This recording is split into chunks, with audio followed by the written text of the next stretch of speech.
గత 30 ఏళ్లుగా అమ్మవారిని కొలుస్తూ వస్తున్నారు ఆ గ్రామ ప్రజలు. కోరిన వరాలన్నీ ఇచ్చే కల్పవల్లిగా, కష్టాలను తీర్చే మహిమాన్విత అమ్మగా అక్కడి భక్తులు అమ్మవారిని పూజిస్తూ ఉంటారు.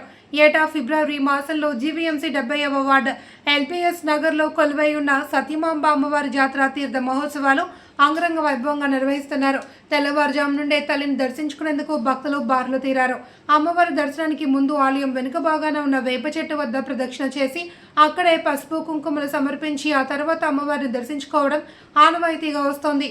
పరిసరాల గ్రామ భక్తులు తండోపతండాలుగా తరలి రావడంతో ఆలయ ప్రాంగణం కిక్కిరిసిపోయింది.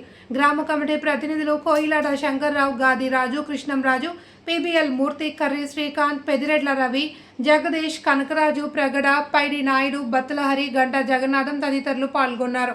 ప్రతి సంవత్సరం ఎంతో వైభవంగా జరుపుతున్నాం.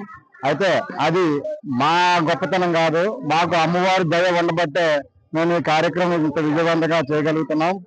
మేము ఈ పరస మొదలుపెట్టిన దగ్గర నుంచి గ్రామంలో ప్రతి ఒక్కరికి ఆయుర ఆరోగ్యాలు, అష్టైశ్వర్యాలు సమర్పించింది ఆ తల్లి.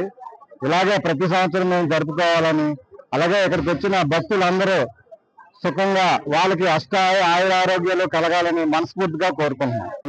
ఎల్బిఎస్ నగర్ లో వెలిసిన ఈ సత్యమాంబ అమ్మవారి పరస మహోత్సవాలు అత్యంత వైభవంగా జరుగుతున్నది.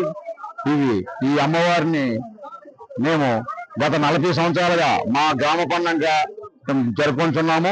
ఈ గ్రామం నుంచి వెళ్ళిన మా ఆడపిల్లలు కానీ, ఈ ఊరు నుంచి పక్క ఊరు వెళ్ళిన కూడా వచ్చి ఇక్కడ 10,000 జనాభా, మినిమం 10,000 జనాభాతో పరస జరుగుతుంటది. ఈ అమ్మవారిని దర్శించుకునే వారు అష్ట ఆశీర్వాదాలతో నిర్వహిస్తారని, ఈ గ్రామంలో ఈ అమ్మవారిని మేము ప్రతిష్ఠతో గ్రామంలో ప్రజలందరూ కూడా సుక్షేమంగా ఉన్నారని ఆశిస్తూ ఈ అమ్మవారిని ఎల్లవేళ దర్శించుకోవాలని కోరుకుంటున్నాం.